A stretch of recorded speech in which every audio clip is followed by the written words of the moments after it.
दोस्तों नमस्कार। मोदी इकोनॉमी का सच है क्या? इस देश के भीतर की कल्याणकारी योजनाएं हैं सच, या फिर सब्सिडी की रकम कभी घटती है कभी बढ़ती है वो है सच?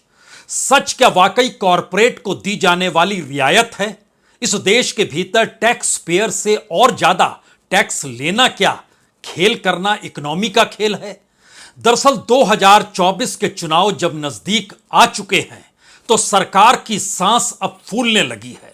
उसे इस बात का एहसास होने लगा है कि इकोनॉमी से जो खेल हुआ और जनता के साथ जो खिलवाड़ किया गया, अब उसकी अति हो चली है और अब उसे पटरी पर तो लाया नहीं जाया सकता है। तो ऐसे में क्यों नहीं कुछ भटकाया जाए, कुछ बहलाया जाए। और शायद उसी का नतीजा है कि एक बार फिर सरकार यह कहने से चूक नहीं रही है कि देखिए, हमने 200 रुपए गैस सिलेंडर पर कम कर दिए। यानी उज्ज्वला योजना के तहत जो कल तक दिल्ली में 1103 रुपए में एक सिलेंडर मिलता था, अब 903 रुपए में मिलेगा। भोपाल में 906 रुपए में मिलेगा। अलग अलग जगहों पर अलग अलग कीमत के साथ अब 200 रुपए सस्ते हो गए।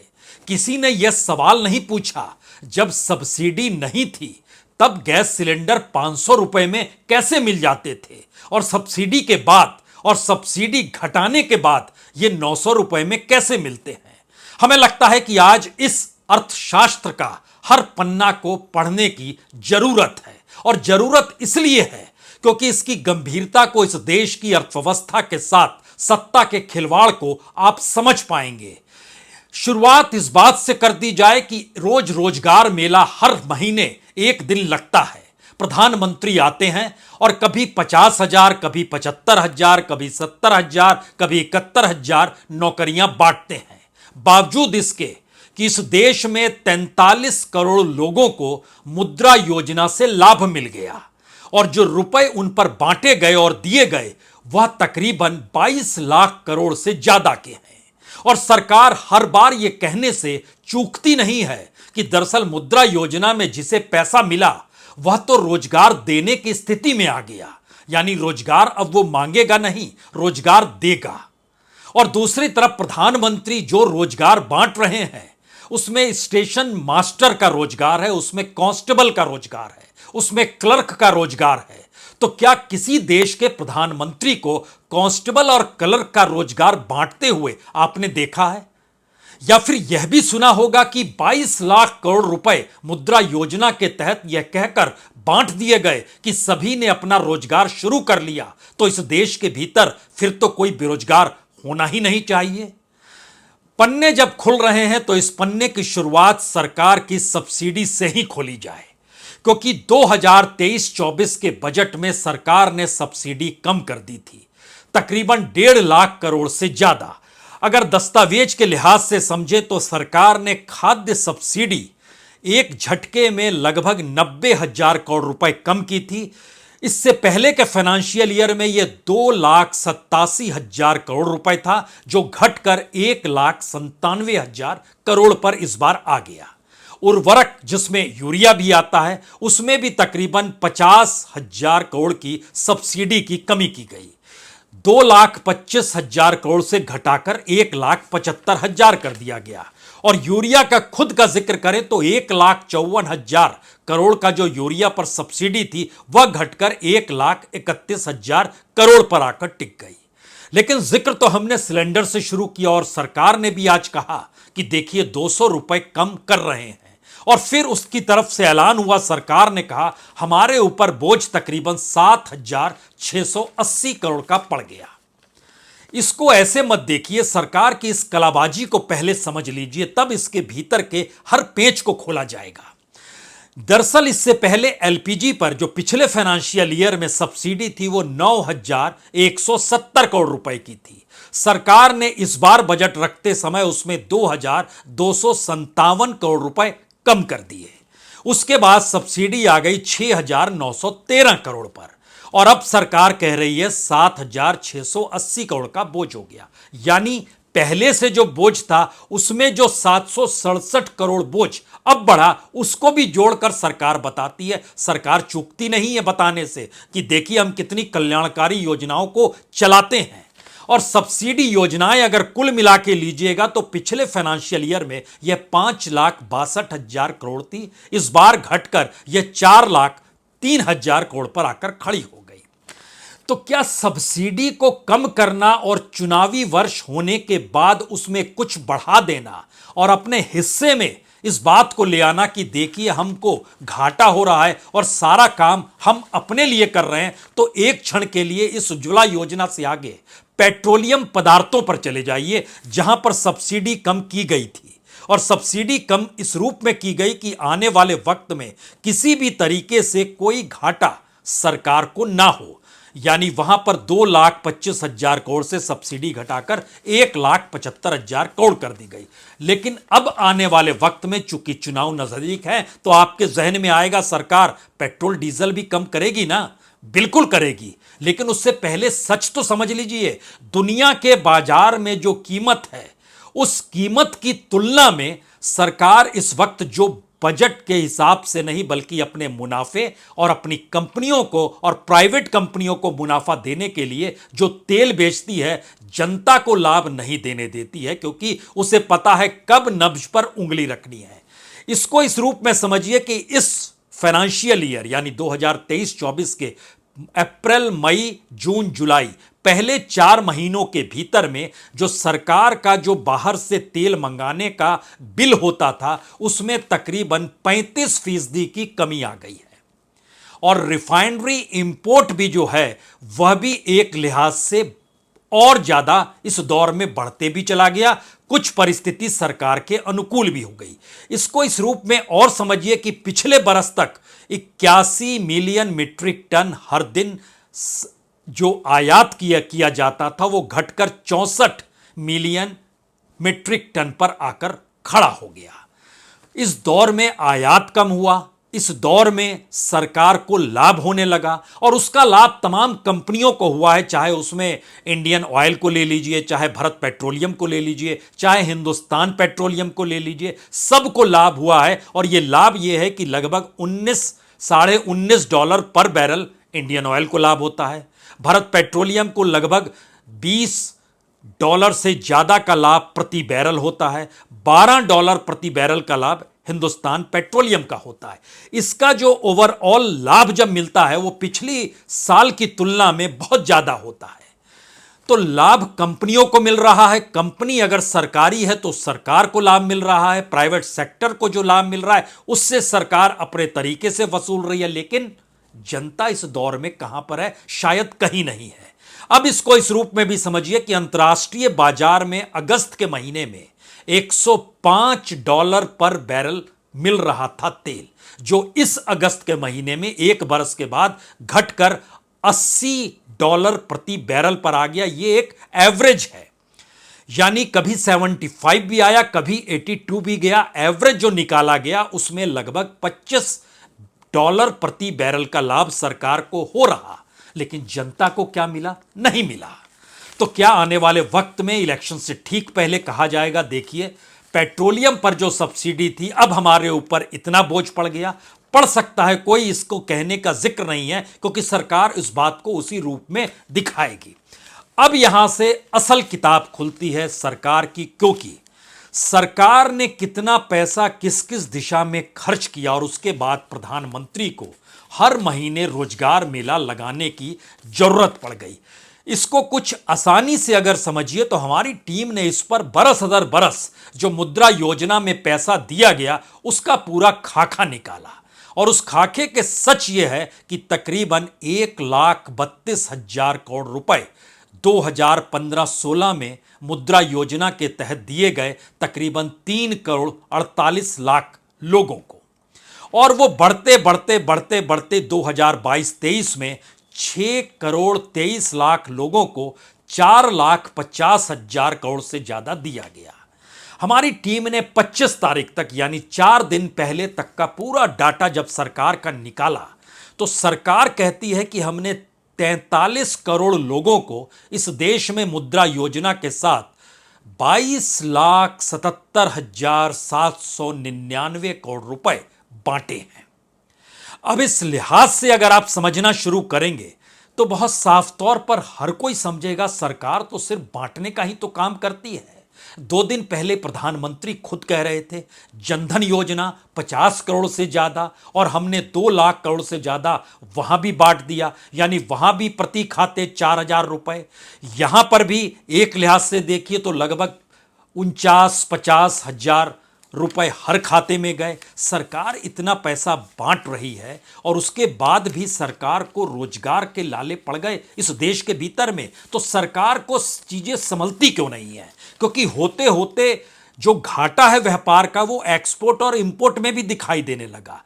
एक्सपोर्ट लगभग $33 बिलियन यानी लगभग 2,66,000 करोड़ का पिछले महीने होता है। इंपोर्ट जो होता है वह 4,37,000 करोड़ का होता है, यानी लगभग $52 बिलियन, और घाटा 1,71,000 करोड़ का हो जाता है। तब यहां पर सवाल आता है कि इस देश के भीतर में स्थिति है क्या? जो कोर सेक्टर होता है वो नेगेटिव में क्यों है? और नेगेटिव में सोचिए, हाइड्रो फील्ड में -9.5, न्यूक्लियर फील्ड में -4.6, एलपीजी में -0.6, पेट्रोलियम लेक में -6.0, नाफ्ता में -7.3। यह एक स्थिति दिखलाती है कि सरकार की ग्रोथ नेगेटिव में क्यों है। ऐसा नहीं है कि कहीं फायदे में नहीं, फायदे में है, कोल में फायदे में है, हाई स्पीड डीजल में फायदे में है, मोटर स्पिरिट में फायदे में है, लेकिन बेसिक चीज जब हम एक लकीर खींच रहे हैं तो देखिए नेगेटिव स्थिति ज्यादा है। चावल ज्यादा हो रहा है, गन्ना ज्यादा हो रहा है, लेकिन दाल -9% है, ऑयल सीड -2% है। यह क्या दिखलाता है? यह दिखलाता है कि दरअसल इकोनॉमी का विजन इस देश के लोगों के साथ कैसे जुड़ जाए, रोजगार कैसे पैदा हो, इंडस्ट्री कैसे चलने लगे, उत्पादन कैसे बढ़ने लगे, उस दिशा में इकोनॉमी नहीं जा रही है। हमारी इकोनॉमी ने कमाल कर दिया है, कॉरपोरेट को रियायत दी और जनता में पैसा बांटने का काम शुरू किया। इस दोनों परिस्थिति में असमानता इस देश के भीतर इतनी बढ़ती चली गई कि जीडीपी का बढ़ना भी रोजगार को बढ़ा नहीं पाता है, यानी एक मोदी इकोनॉमी का एक अलग ही मंत्र है। और शायद इसीलिए जब आप उसके भीतर की परिस्थिति में जाएंगे और समझना शुरू करेंगे तो एक एक चीज समझिए। जो रिपोर्ट निकल कर आती है पीरियोडिक लेबर फोर्स सर्वे 2017-18 में, उसने एक इंडिकेशन दिया था इस देश के भीतर में जो स्थिति 1971-72 में थी वैसे ही बेरोजगार की स्थिति अभी आकर खड़ी हो गई। यहां पर सरकार ने कोविड का जिक्र कर दिया तो हमें लगा और हमारी टीम को लगा कि कोविड से पहले का सच कभी बताएं, कोविड के साल का भी सच बताइए और कोविड के बाद का भी सच बताइए। उसमें जानकारी निकल कर आई कि कोविड से पहले अगर 3 बरस का आप जिक्र करते हैं 2017 में एम्प्लॉयमेंट रेट -0.3%, 2018 में -1.3%, 2019 में -0.7%। उसके बाद कोविड आ गया। कोविड में क्या हुआ? -5.3 चला गया। कोविड के बाद लौटे तो क्या हुआ? कोविड के बाद की स्थिति 3.8% पे आती है। 2022 में ये 1% पर आ जाती है और इस बरस 1.1% के इर्द गिर्द है। जीडीपी इस दौर में बढ़ी और 9% तक गई। हालांकि 2023-24 में माना जा रहा है 6% के इर्द गिर्द रहेगी, लेकिन एम्प्लॉयमेंट रेट नहीं है। अब यहां पर अगला सवाल था कंस्ट्रक्शन का क्षेत्र, मैन्युफैक्चरिंग का सेक्टर। सरकार के हिसाब से वहां नेगेटिव एस्पेक्ट है जो सरकार के अपने डाटा बतलाते हैं। सर्विस सेक्टर में जरूर आगे, लेकिन वो टेक्नोलॉजी से जुड़ा हुआ है और टेक्नोलॉजी अंतर्राष्ट्रीय तौर पर चीजों को देखती है। तो टेक फील्ड में यानी सर्विस सेक्टर में जो ग्रोथ होता है उस ग्रोथ को सरकार दिखा देती है, लेकिन इस देश के मजदूरों की स्थिति, दिहाड़ियों की स्थिति, महिलाओं की स्थिति, जो काम करना चाहती है उनके पास काम नहीं। तो ऐसे में 5 पॉलिसी को एक क्षण के लिए आप परख लीजिए, तब आपके सामने कुछ और चीजें साफ होंगी। इंडस्ट्रियल पॉलिसी, पूंजी पर पूरी व्यवस्था को टिका दीजिए, लेबर वहां से गायब कर दीजिए। ऐसी इंडस्ट्रियल पॉलिसी का मतलब यह है कि जो इंडस्ट्री संभाले हुए व्यक्ति होगा वो नेटवर्क तो बढ़ता हुआ दिखा देगा, लेकिन रोजगार उसके यहां नहीं मिलेगा। जो रोजगार होगा वह भी कम होते चला जाएगा। एग्रीकल्चर पॉलिसी, लागत मिल जाए इस दिशा में काम कीजिए, कमाई कैसे होगी, इस दिशा में काम मत कीजिए। तो जो रिफॉर्म भी एग्रीकल्चर को लेकर था वह क्यों कॉरपोरेट और इंडस्ट्री के हिस्से में जा रहा था, यह बताने की जरूरत होनी नहीं चाहिए, क्योंकि पूरा रिफॉर्म अगर पूंजी पर टिक जाएगा तो जिसके पास पैसा होगा वही चलेगा। इसीलिए एमएसएमई एक के बाद एक बंद होने लगे, और तीसरा एमएसएमई पॉलिसी ही है। राहत की व्यवस्था तो की गई कि लोन दे दो, कर्ज दे दो, सस्ते में कर्ज दे दो, लेकिन डेवलपमेंट उनका कैसे हो कोई ध्यान नहीं है। चौथी पॉलिसी थी कि एक क्लास के लिए मास लेवल पर लेबर उपलब्ध इस देश में हो जाए, यानी सुविधाओं के देने की स्थिति जिन क्लास को लेकर है वो क्लास के लिए इस देश में लेबर सस्ते में मिलना चाहिए, ऐसी व्यवस्था की गई। इसीलिए हर शहर के इर्द गिर्द बस्तियां नजर आने लगी, और वह बस्तियां इतनी घने के साथ होती चली गई कि एक दौर में सोचिए बुंदेलखंड से लोगों की आवाजाही होती थी, कोई भोपाल जाता था, कोई लखनऊ जाता था, कोई दिल्ली आता था। लेकिन इस दौर में बाहर जब काम बंद हो गया तो पहले जो बुंदेलखंड में काम नहीं था अब बाहर भी काम नहीं है, तो लोग निकलें तो कैसे निकलें। यह एक नई स्थिति इस देश के भीतर में आ गई, और आखिरी पॉलिसी सरकार की पॉलिटिकल कैडर के इर्द गिर्द आकर खड़ी हो गई। पॉलिटिकल कैडर का बहुत साफ मानना है कि राजनीतिक तौर पर जो युवा तबका है वो जुड़ता चला जाए, और इसीलिए जब हम इन बातों का जिक्र कर रहे हैं तो एक क्षण के लिए सोचिए कि प्रधानमंत्री जिस रोजगार मेले को लगाते हैं उसमें उन्होंने अभी तक कितनी नौकरियां किस रूप में बांटी होंगी। तकरीबन 4 लाख नौकरियां वो बांट चुके हैं, लेकिन हमें लगता है वो लिस्ट आपके सामने होनी चाहिए कि किस स्तर पे किस तरीके की नौकरी दी जा रही है। Train manager, station master, senior commercial ticket clerk, inspector, sub inspector, constable, stenographer, junior accountant, postal assistant, income tax inspector, शिक्षक यानी teacher, nurse, librarian, assistant professor, PA की नियुक्ति भी होती है जो अलग अलग ऑफिसेज में, उसके भी वो बांट रहे हैं। सोशल सिक्योरिटी ऑफिसर, ग्रामीण डाक सेवक जो डाक पहुंचाता है उसका भी उन्होंने नियुक्ति पत्र बांटा है। तो आपके सामने कुछ सवाल साफ होने चाहिए।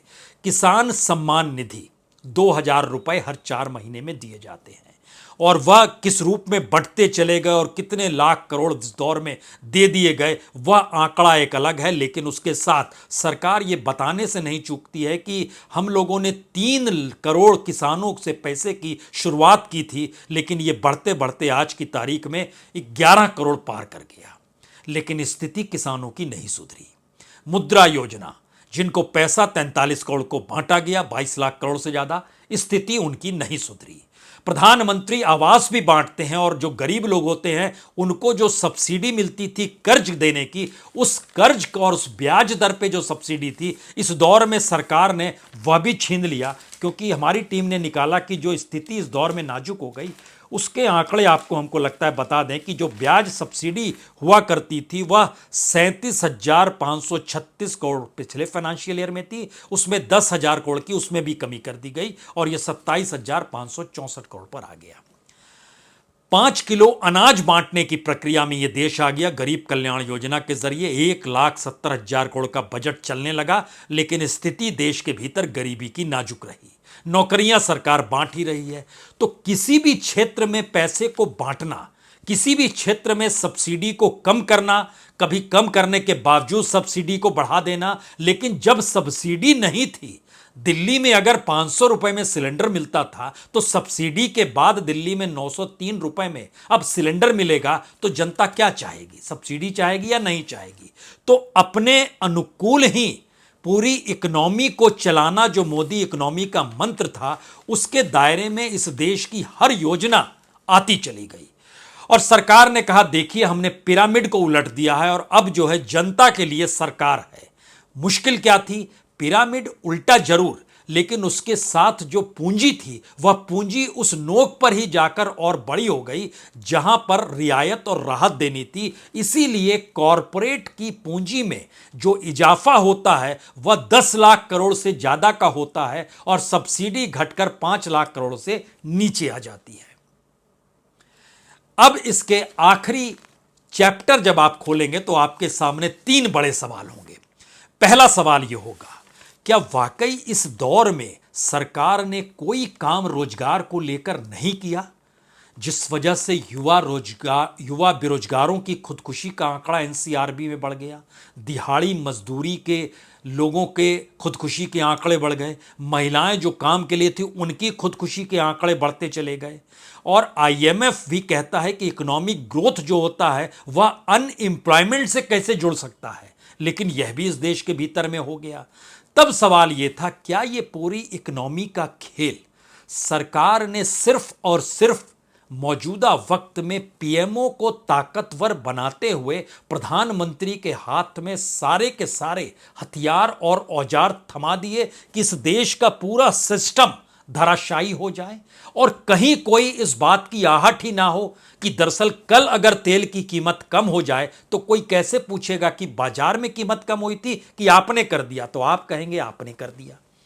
तो फिर जो रैंकिंग हो रही थी कि जो अंतर्राष्ट्रीय बाजार में कीमत होगी उसके लिहाज से भारत के बाजार सेट होंगे, वो पूरा सिस्टम चरमरा गया।